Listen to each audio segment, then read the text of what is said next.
제 인생에서 가장 후회하는 순간이 언제냐고 묻는다면 저는 주저없이 그 날을 말할 겁니다. 아버지가 숨을 거두시던 그 순간. 그리고 제가 끝내 입 밖에 내지 못했던 단 한마디. 아버지 사랑합니다. 그 말을 전할 시간이 40년도 넘게 있었는데 왜 그 순간에는 그렇게 입이 떨어지지 않았을까요? 오늘은 평생 그 말을 후회하며 사는 한 남자의 지독한 가족 이야기입니다. 저에게 아버지는 따뜻한 밥상머리 기억이 아닙니다. 쯧쯧하고 혀를 차는 소리. 무표정으로 신문을 보는 뒷모습. 담배 연기 사이로 흘러나오는 짧고 차가운 명령들. 그게 제가 기억하는 아버지의 전부입니다. 제 이름은 철수입니다. 세 남매 중 장남이었죠. 60년대, 70년대를 관통했던 흔한 한국의 아버지처럼 저희 아버지 역시 권이라는 두꺼운 갑옷을 두르고 사셨습니다. 감정을 표현하는 법을 모르셨습니다. 아니, 어쩌면 표현하면 안 된다고 믿으셨는지도 모릅니다. 아버지가 제게 했던 말 중 가장 따뜻했던 말이 밥 먹어라 였으니까요. 그 외의 대화는 대부분 명령이나 꾸중이었습니다. 초등학교 5학년 그날을 저는 평생 잊을 수 없습니다. 학교에서 친구와 크게 싸우고 코피를 흘리며 집에 돌아왔습니다. 셔츠는 피로 얼룩져 있었고 입술은 찢어져 있었죠. 잔뜩 겁을 먹고 혹시라도 아버지께 혼날까 방 구석에 쭈그리고 앉아 있었습니다. 어머니는 놀라 달려오셨습니다. 제 얼굴을 쓰다듬으며 어디 다친 데는 없니? 얼마나 아팠니? 라고 물으셨죠. 하지만 아버지는 달랐습니다. 방문 앞에 서서 딱 한마디만 하셨습니다. 사내 녀석이 울긴 왜 울어? 가서 씻고 나와. 그게 끝이었습니다. 무슨 일이 있었는지, 얼마나 아팠는지, 왜 싸웠는지 단 한마디도 묻지 않으셨습니다. 그날 밤 어린 마음에 저는 생각했습니다. 아, 아버지는 내가 아파도 상관없으시구나. 그 이후로 저는 아버지 앞에서 절대 약한 모습을 보이지 않으려 했습니다. 감정을 감추는 것이 아버지를 닮는 길이라고, 그게 사내답게 사는 거라고 믿었으니까요. 사춘기가 되자 아버지와의 벽은 더 높아졌습니다. 저는 고집스럽게 제가 하고 싶은 대로 했고 아버지는 그런 저를 더욱 매섭게 몰아붙이셨죠. 대학 진학을 앞두고 저는 처음으로 아버지에게 제 꿈을 말씀드렸습니다. 아버지, 저는 예술을 공부하고 싶습니다. 목소리가 떨렸습니다. 하지만 저는 용기를 냈습니다. 단 한 번이라도 제 진심을 아버지께 들려드리고 싶었습니다. 아버지의 대답은 칼날처럼 날카로웠습니다. 무슨 딴따라 같은 소리를 하느냐. 굶어 죽기 딱 좋은 소리 하지 말고 공무원 준비나 해라. 그 순간 제게는 아버지의 말씀이 저의 존재 자체를 부정하는 것처럼 느껴졌습니다. 제 꿈이 아닌 제 자체가 틀렸다고 말씀하시는 것 같았습니다. 저는 처음으로 아버지에게 대들었습니다. 목소리를 높였고 방문을 쾅 닫고 들어갔죠. 그 후로 저희는 한 지붕 아래 살면서도 투명 인간처럼 지냈습니다. 필요한 말 외에는 한마디도 섞지 않았습니다. 아침 밥상은 전쟁터처럼 조용했고 저녁은 더 차가웠습니다. 저는 제가 독립하는 날만을 손꼽아 기다렸습니다. 아버지의 그늘에서 벗어나면 비로소 숨통이 트일 거야. 28살 작은 전셋방을 얻어 독립하던 날. 저는 기쁘고 홀가분했습니다. 드디어 자유를 얻은 것 같았습니다. 그날도 아버지는 말없이 밥상 앞에 앉아 계셨습니다. 신문을 펼치고 담배를 피우시고 묵묵히 밥을 드셨죠. 저는 짐을 들고 현관문 앞에 섰습니다. 다녀오겠습니다. 라는 말 대신 저는 이렇게 말했습니다. 저 이제 나갑니다. 아버지는 신문을 내려놓지도 않으시고 딱 한마디만 하셨죠. 그래. 나가서 잘 살아라. 헛짓거리 말고. 그게 전부였습니다. 저는 역시 아버지답다고 생각하며 문을 닫았습니다. 지금 생각하면 그 말이 아버지가 저에게 건넬 수 있는 가장 큰 축복이었을지도 모릅니다. 하지만 그때의 저는 그 말을 그저 차갑고 냉정한 말로만 받아들였습니다. 독립 후 저는 의욕적으로 첫 사업을 시작했습니다. 예술과는 거리가 먼 아버지가 원하시던 돈 되는 일이었습니다. 몇 년간 밤낮 없이 매달렸죠. 잠은 하루 서너 시간 끼니는 거르기 일쑤였습니다. 하지만 세상은 제 의지만으로 되는 게 아니었습니다. 30 초반 저는 모든 것을 잃고 빚만 떠안게 되었습니다. 사업은 완전히 무너졌고 제 통장엔 마이너스만 남았습니다.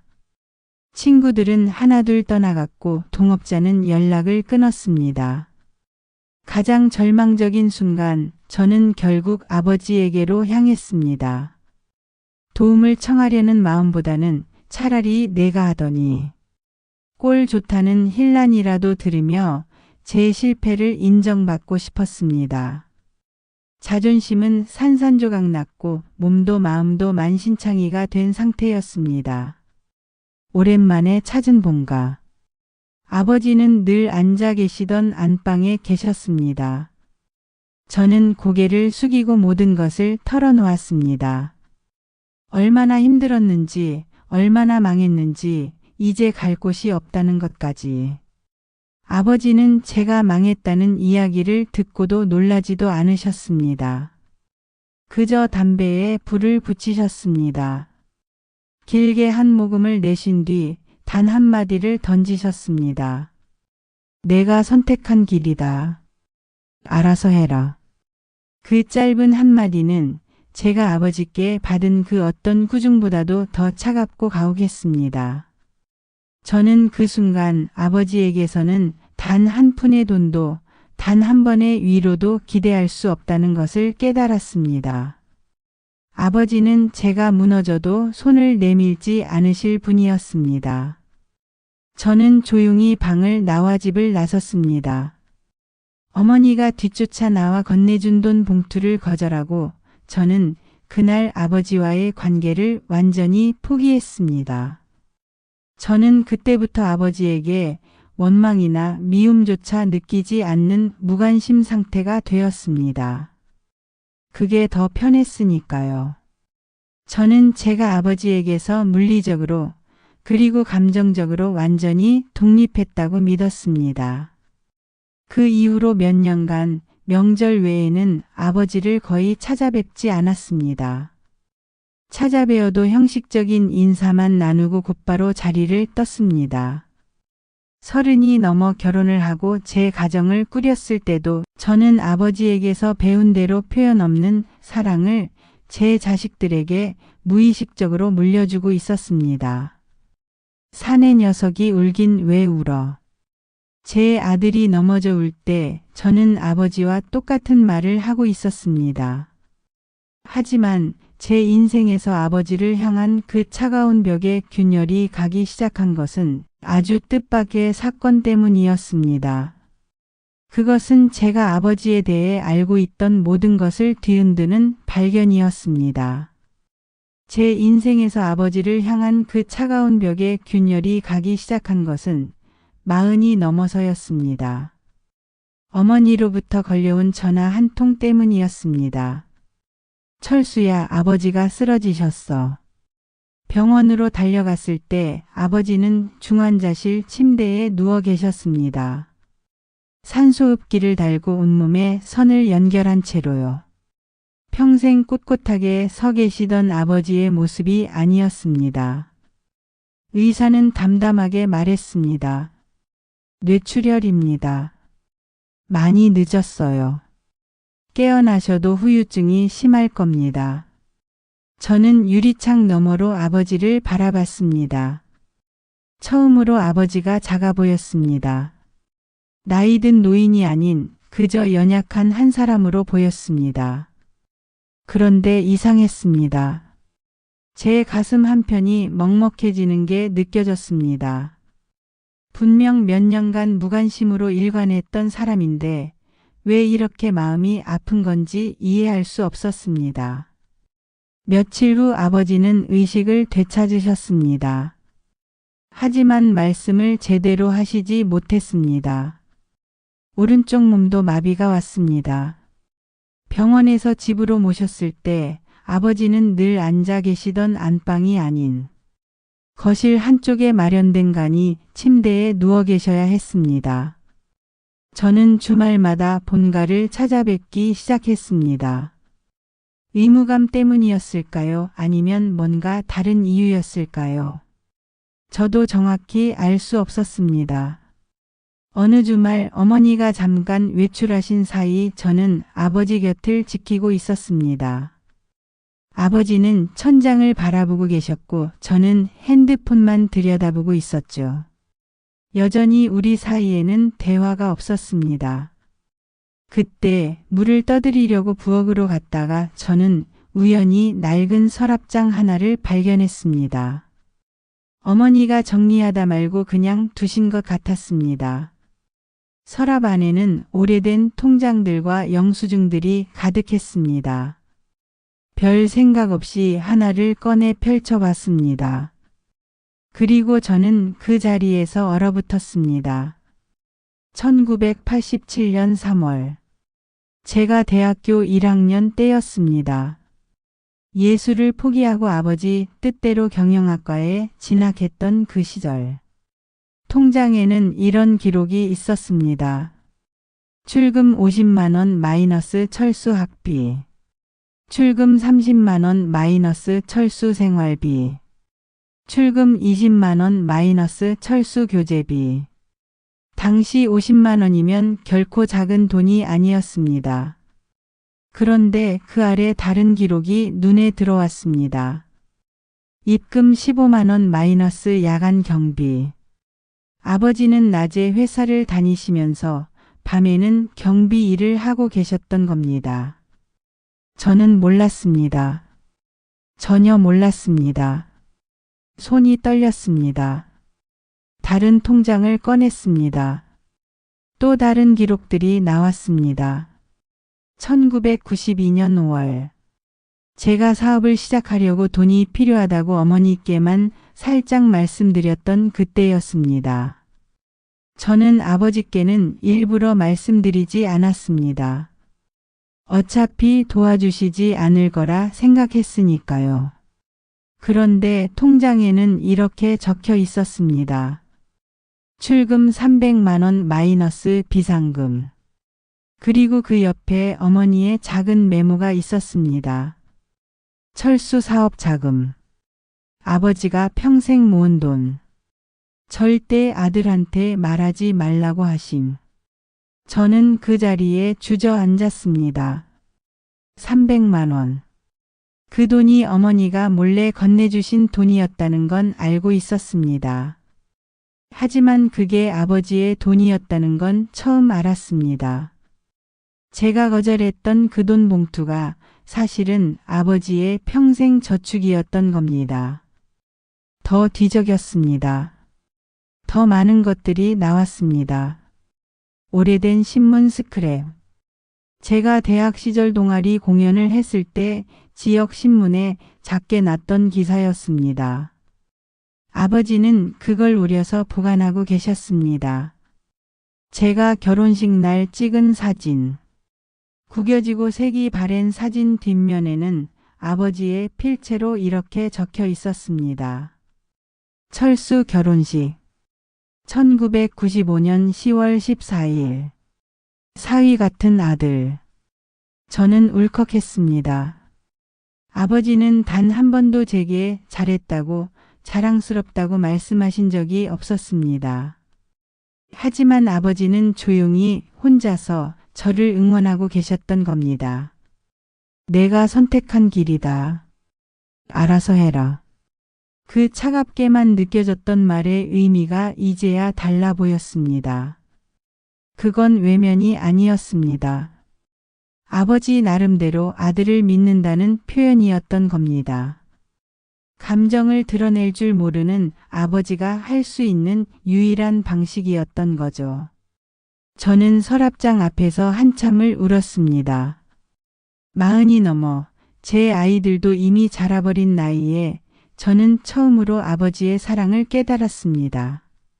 거실로 돌아왔을 때 아버지는 여전히 천장을 바라보고 계셨습니다. 저는 아버지 곁에 앉았습니다. 처음으로 아버지의 손을 잡았습니다. 거칠고 주름진 손이었습니다. 아버지. 목소리가 떨렸습니다. 하고 싶은 말이 너무 많았지만 입 밖으로 나오지 않았습니다. 아버지는 천천히 고개를 돌려 저를 보셨습니다. 흐릿한 눈빛이었지만 그 안에서 뭔가를 읽을 수 있었습니다. 아버지, 그동안 말이 막혔습니다.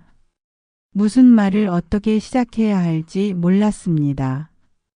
40년 넘게 쌓인 오해와 서운함을 어떻게 한마디로 풀어낼 수 있을까요? 아버지는 떨리는 왼손으로 제 손을 꽉 쥐셨습니다. 말은 못하셨지만 저는 알 수 있었습니다. 아버지도 뭔가 말하고 싶어 하신다는 걸. 그날 이후 저는 거의 매일 아버지를 찾아뵀습니다. 출근 전에 들렀다가 퇴근 후에 또 들렀습니다.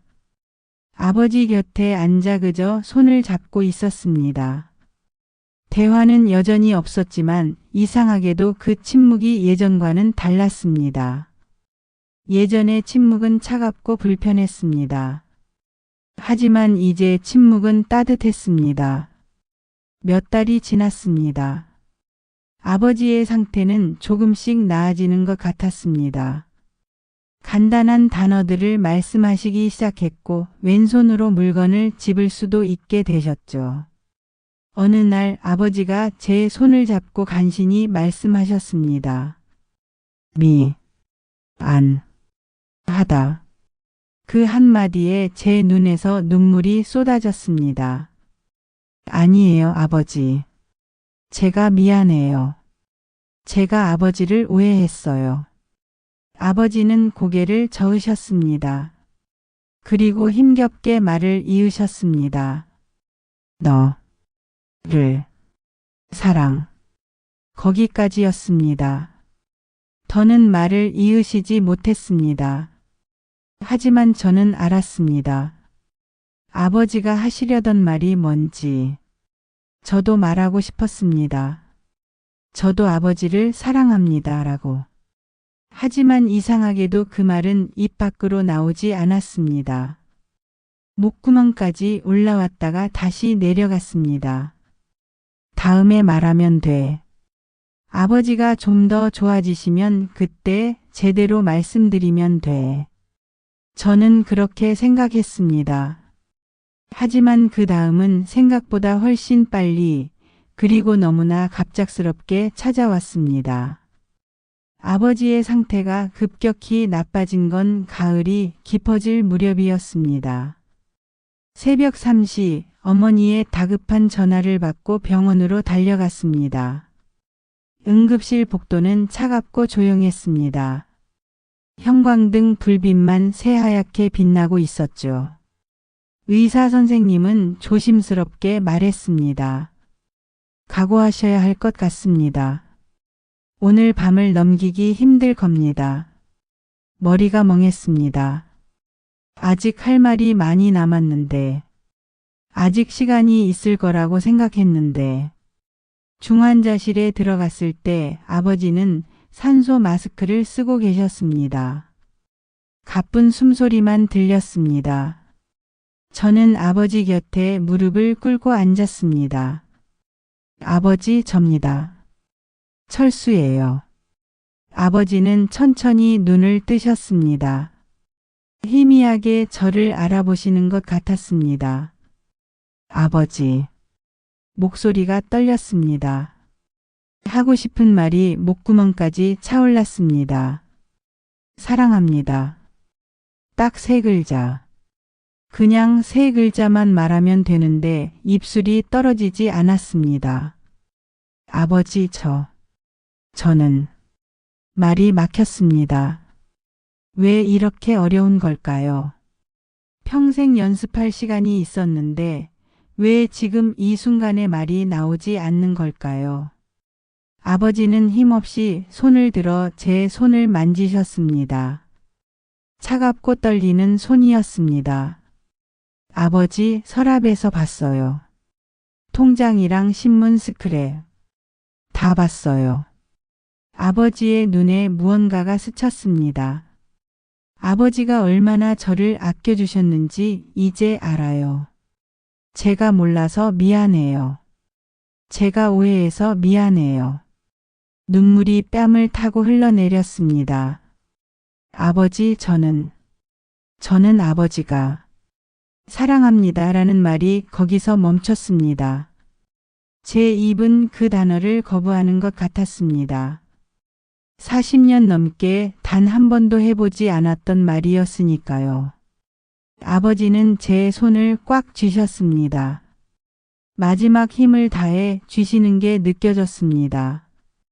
그리고 아주 작은 목소리로 거의 들리지 않을 정도로 속삭이셨습니다. 다. 그게 아버지가 제게 하신 마지막 말이었습니다. 아버지는 그날 새벽 해가 뜨기 직전에 조용히 눈을 감으셨습니다. 저는 아버지의 손을 잡고 있었습니다. 따뜻하던 손이 점점 차가워지는 걸 느꼈습니다. 아버지. 그제야 말이 나왔습니다. 사랑합니다. 하지만 너무 늦었습니다. 아버지는 이미 들을 수 없었습니다. 저는 아버지 손을 놓지 못했습니다. 그냥 거기 앉아서 한참을 울었습니다. 어머니가 제 어깨를 감싸 안아주셨지만 위로가 되지 않았습니다. 왜 그때 말하지 못했을까? 왜 그 한마디를 못했을까? 그 후에는 지금도 이 순간에도 저를 짓누르고 있습니다. 장례를 치르는 3일 내내 저는 멍하니 있었습니다. 조문객들이 오고 가고 사람들이 위로를 건네도 아무것도 귀에 들어오지 않았습니다. 장례식이 끝나고 집을 정리하던 날 어머니가 저를 부르셨습니다. 철수야, 이거 내 거야.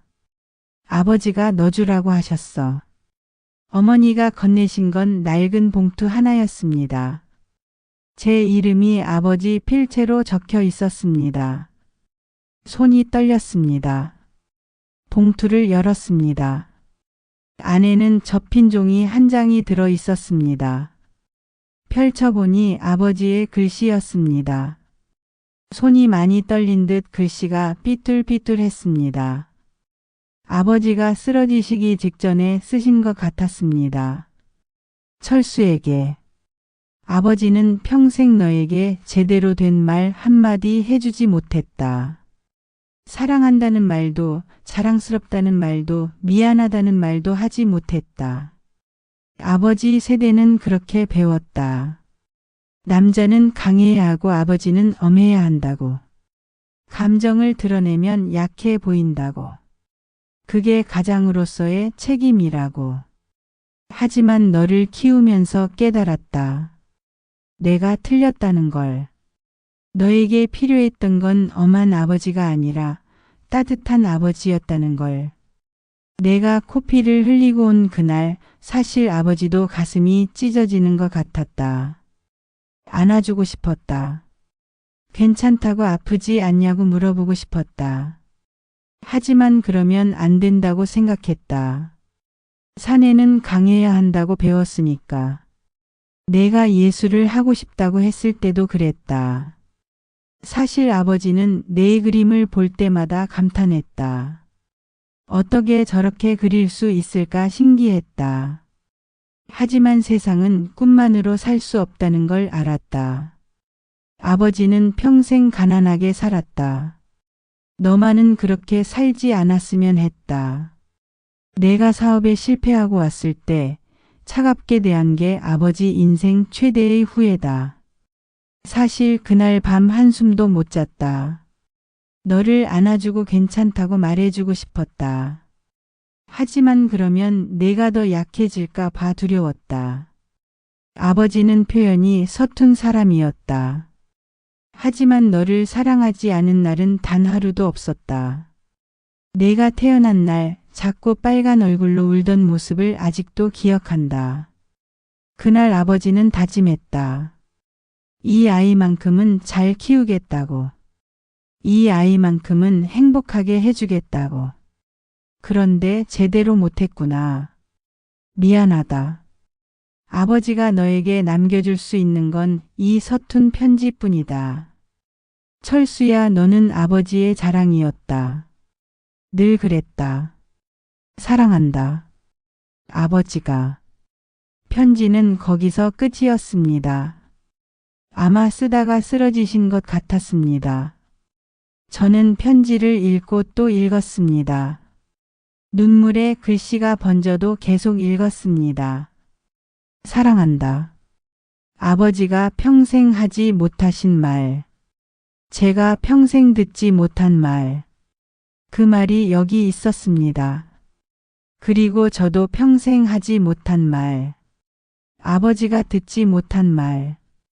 그 말은 영원히 전해지지 못했습니다. 지금도 저는 가끔 꿈을 꿉니다. 아버지가 병원 침대에 누워 계시고 제가 그 옆에 앉아 있는 꿈. 그 꿈 속에서 저는 또박또박 말합니다. 아버지 사랑합니다. 그러면 아버지가 미소를 지으십니다. 평생 한 번도 본 적 없는 따뜻한 미소를. 하지만 꿈에서 깨면 현실이 저를 기다립니다. 아버지는 더 이상 안 계시고 제 말을 들어주실 수 없습니다. 제가 이 이야기를 하는 이유는 단 하나입니다. 여러분, 사랑하는 사람에게 오늘 말하세요. 지금 당장 말하세요. 사랑합니다. 그 세 글자가 얼마나 어려운지 저는 압니다. 특히 가족에게는 더 어렵다는 것도 압니다. 하지만 내일은 너무 늦을 수 있습니다. 저처럼 평생 후회하며 살지 마세요. 저는 이제 60이 넘었습니다. 제 아이들도 이미 다 컸습니다. 그리고 저는 제 아이들에게 아버지가 하지 못하신 말을 합니다. 사랑한다. 처음엔 어색했습니다.